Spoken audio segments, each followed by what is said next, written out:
Hello all. ఇవాళ current affairs చూద్దాము. Date వచ్చేసి 21st జనవరి కదా. 21st జనవరి రోజు ఒక 3 స్టేట్స్కి స్టేట్హుడ్ వచ్చిందనమాట. ఏంటా 3 స్టేట్స్ ఇండియాలో అంటే మణిపూర్, మేఘాలయ, త్రిపుర. ఠీకే. ఏ ఇయర్లో వచ్చింది అని అడిగారు అనుకోండి, 1972లో స్టేట్హుడ్ వచ్చింది. చూడండి, ఇది ఇండియాలో మర్జ్ అయిన ఇయర్స్తో కన్ఫ్యూజ్ అవ్వద్దు. అరౌండ్ 1949లో ఇండియాలో మర్జ్ అయ్యాయి. బట్ సెపరేట్ స్టేట్స్గా ఎప్పుడు ఫామ్ అయ్యాయంటే 1972. ఏ యాక్ట్ ప్రకారం? మనకి north eastern areas reorganisation act 1971 ఉంది కదా, దాని ప్రకారం. నెక్స్ట్ వచ్చేసి ఏ అమెండ్మెంట్ ప్రకారం అని అడిగారు అనుకోండి, 27th కాన్స్టిట్యూషనల్ అమెండ్మెంట్ యాక్ట్. ఠీకే. సెకండ్ ఆర్టికల్ వచ్చేసి first inaugural kho kho world cup championship జరిగింది. ఎక్కడ జరిగింది చెప్పండి? ఖోఖో 2025 న్యూఢిల్లీలో జరిగింది. అయితే ఇందులో బెస్ట్ థింగ్ ఏంటంటే both Indian mens team, Indian womens team ఇద్దరు ఫైనల్స్లో గెలిచారనమాట. ఎవరిని డిఫీట్ చేశారు? నేపాల్ని డిఫీట్ చేశారు. వీళ్ళు కూడా నేపాల్ని డిఫీట్ చేశారు. ఎవరు కండక్ట్ చేశారు? Indian Olympic association. ఠీకే. మాస్కోట్స్ అవసరం. ఈ మధ్య అడుగుతున్నారు ఏంటో వెరైటీగా. మెన్స్ టీమ్కి మాస్కట్ వచ్చేసి తేజస్, ఇది ఒక బ్లూ గెజెల్ అనమాట. ఠీకే. విమెన్ టీమ్కి మాస్కట్ వచ్చేసి తారా, ఇదేమో ఆరెంజ్ గెజెల్. ఇది ఖోఖో 2025 రెండు ఇండియన్ టీమ్సే గెలిచాయి. నెక్స్ట్ ఇద్దరు పర్సన్స్ న్యూస్లో ఉన్నారు. ఫస్ట్ ఒక IPS officer Mahesh Kumar Agarwal. Actually ఈయన తమిళనాడు క్యాడర్కి సంబంధించిన ఆయన. బట్ ఈయనకి additional director general of police of border security force దీనికి అపాయింట్ చేశారనమాట. ఇది ఎందుకు తీసుకున్నామంటే మీకు 7 సెంట్రల్ ఆర్మ్డ్ పోలీస్ సర్వీసెస్ ఉన్నాయి అని తెలియాలి. ఏంటా 7 చెప్పండి? ఎక్కడైనా అవసరమే. Assam rifles, border security force, central industrial security force, central reserve protection force, Indo Tibetan border police, national security guards, 7th one Sashastra Seema బల్. ఠీకే. దీంట్లో బీఎస్ఎఫ్కి ఈయనని అపాయింట్ చేశారు, ఈ మహేష్ అగర్వాల్ని. ఇంకొక ఆయన ఏం న్యూస్లో ఉన్నారంటే అస్సాం డీజీపీ, ఆయన పేరు జ్ఞానేంద్ర ప్రతాప్ సింగ్. అతన్ని సిఆర్పిఎఫ్కి, దీనికి డైరెక్టరేట్ జనరల్గా అపాయింట్ చేశారు. ఠీకే. దీనికి అడిషనల్ జనరల్గా మహేష్, సిఆర్పిఎఫ్కి డైరెక్టరేట్ జనరల్గా Gyanendra Pratap Singh. Next persons in న్యూస్లో జస్టిస్ అరుణ్ మిశ్రా, ఈయన న్యూస్లో ఉన్నాడు. ఎందుకంటే ఇతన్ని బీసీసీఐ క్రికెట్ బాడీ ఉంది కదా, దానికి ఆంబుడ్స్మెన్ లాగా అపాయింట్ చేశారు. ఆంబుడ్స్మెన్ అండ్ ఎథిక్స్ ఆఫీసర్. ఆంబుడ్స్మెన్ అంటే ఏం లేదు, మనకి ఆర్గనైజేషన్తో ఏదైనా ప్రాబ్లం ఉందనుకోండి, మన గ్రీవెన్స్ చెప్పుకోవడానికి, సాల్వ్ చేయడానికి మెయిన్ పర్సన్ ఒకరిని పెడతారు, ఇతను. సో ఇతను అంతకుముందుకు ఎన్హెచ్ఆర్సీ నేషనల్ హ్యూమన్ రైట్స్ కమిషన్కి చీఫ్ జస్టిస్గా పనిచేశాడు, చైర్మన్గా పనిచేశాడు. రాజస్థాన్ హైకోర్టుకి చీఫ్ జస్టిస్, కలకత్తా హైకోర్టుకి చీఫ్ జస్టిస్గా పనిచేశాడు. ఇన్ని వేసిన తర్వాత ఇప్పుడు ఆయన రిటైర్ అయ్యాక అతన్ని తీసుకొచ్చి ఆంబుడ్స్మెన్గా పెట్టారు బీసీసీఐకి.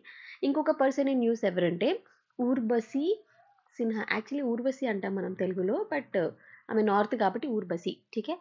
ఆమె రామన్ రీసెర్చ్ ఇన్స్టిట్యూట్లో ఫ్యాకల్టీగా పనిచేస్తుంది. దేంట్లో అంటే లైట్ అండ్ మ్యాటర్ ఫిజిక్స్లో. సో షీఈ్ అంటే ఫిజిక్స్లో ఆమె టాప్ ఫ్యాకల్టీ అనమాట. ఆమె ఒక ఇన్స్టిట్యూట్ డెవలప్ చేయడంలో చాలా పెద్ద పాత్ర పోషించింది. ఏంటంటే open quantum institute, very very important. ఎప్పుడు? మార్చి 2024లో. సో ఆమె కాంట్రిబ్యూషన్కి గాను ఆమెకి ఒక ఈ గేట్స్ క్యాంబ్రిడ్జ్ ఇంపాక్ట్ ప్రైజ్ 2025, చూడండి, గేట్స్ కేంబ్రిడ్జ్ ఇంపాక్ట్ ప్రైజ్ 2025 ఇచ్చారు. ఠీకే. ఊర్వశి సిన్హా. నెక్స్ట్ న్యూస్ వచ్చేసి ఒక థ్రెటెన్డ్ కల్చరల్ సైట్స్ లిస్ట్ అని ఒకటి ఉంటుంది. అదేంటంటే WMF, వరల్డ్ మాన్యుమెంట్ ఫండ్ అని చెప్పేసి. ఇది అర్త్లో ఎక్కడెక్కడైతే సైట్స్ పాడైపోబోతున్నాయో, పాడవడానికి రెడీ ఉన్నాయో మనుషుల డ్యామేజ్ వల్ల, దాని వల్నరబుల్ కల్చరల్ సైట్స్ లిస్ట్ చేస్తారు.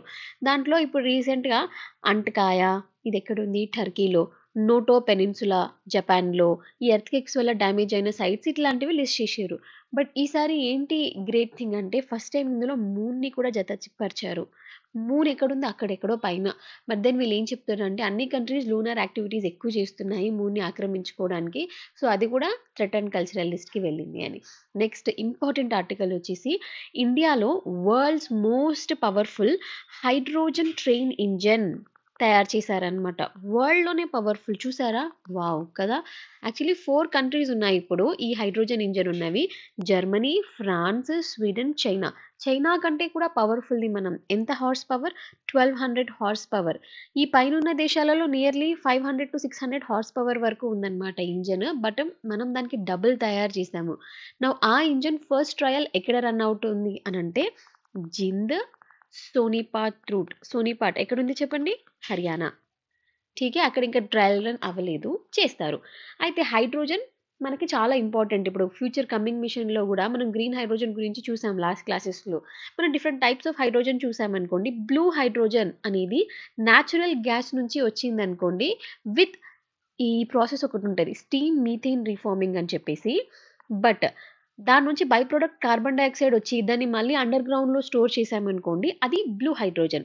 గ్రే హైడ్రోజన్ ఏంటంటే సేమ్ పైన ప్రాసెస్ నుంచే వస్తది హైడ్రోజన్.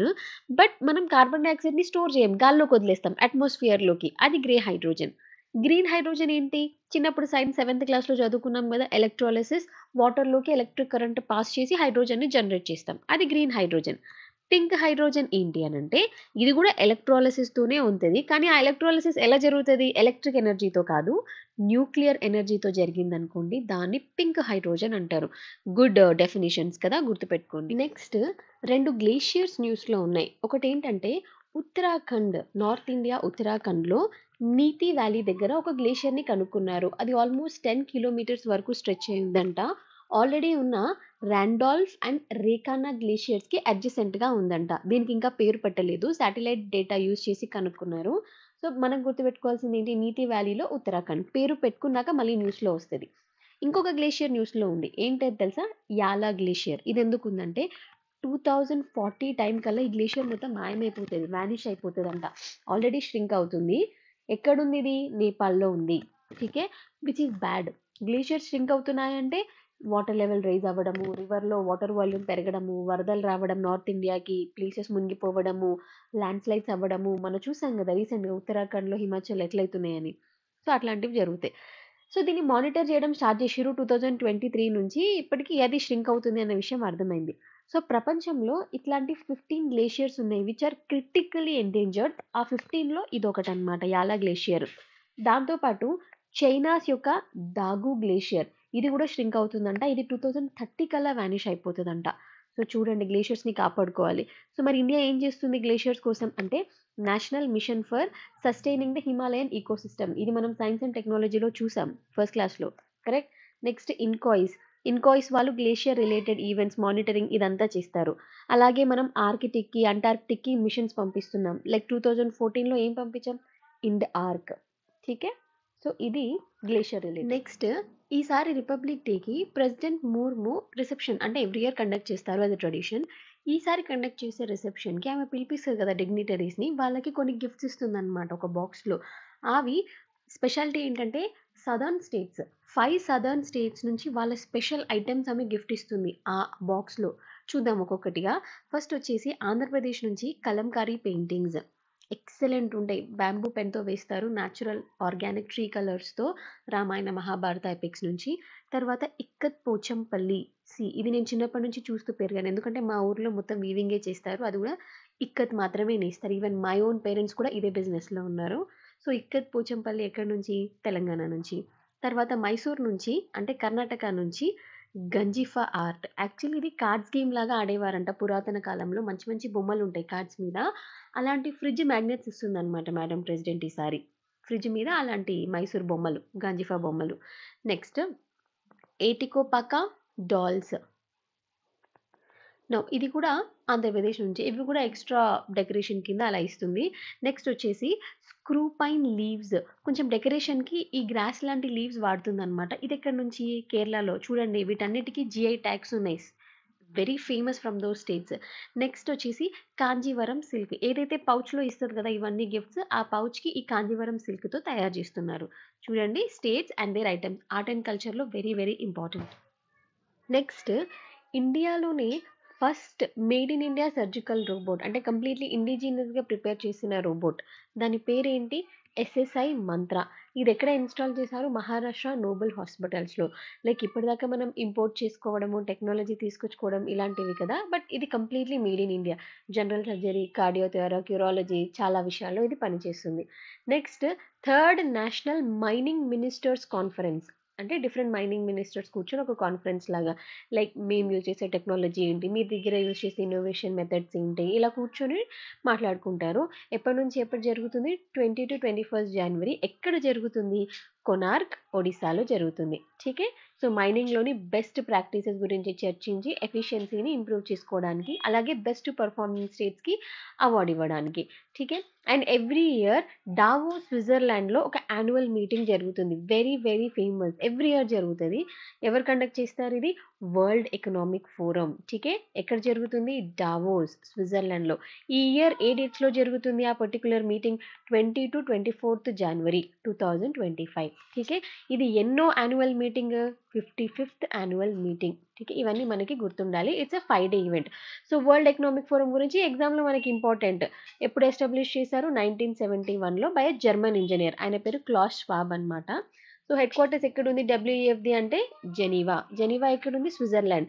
అయితే ఇది ఏం రిపోర్ట్స్ ఇస్తుందో మనం గుర్తుపెట్టుకోవాలి. అది important. Global competitiveness report, gender gap report, risks report, global travel and tourism report ఇట్లాంటివి. అండ్ ఫైనల్‌గా న్యూస్‌లో ఉన్న ఒక బుక్ ఏంటి అనంటే 'the world after Gaza'. 'The world after Gaza' ఇది ఎవరు రాసారు అని అడుగుతారు. పంకజ్ మిశ్రా. సో ఇవాల్టికి ఇదే న్యూస్. రేపటి న్యూస్‌తో కలుద్దాం. Thank you.